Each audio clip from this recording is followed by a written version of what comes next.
Connecting your iPhone or Android to a 2012-2017 Toyota Camry for hands-free calls and music is straightforward. First, enable Bluetooth on your smartphone. In your Camry, navigate to Menu, Setup, Bluetooth. Select Add Device or Pair Device.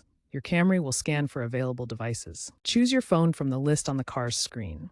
When prompted, enter the PIN 0000 or 1234 on your phone to finalize the pairing. Some newer phones might experience issues due to stricter security.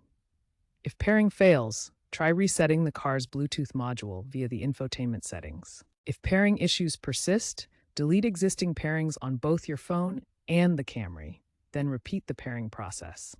Ensure your phone's operating system is iOS 9 or higher for iPhones, or Android 7.0 or higher for Android devices, and that Bluetooth version 4.0 or higher is supported. For enhanced connectivity, consider aftermarket solutions like the Alpine ILX W650 or Pioneer DMH WT8600N head units. These provide wireless Apple CarPlay and Android Auto support.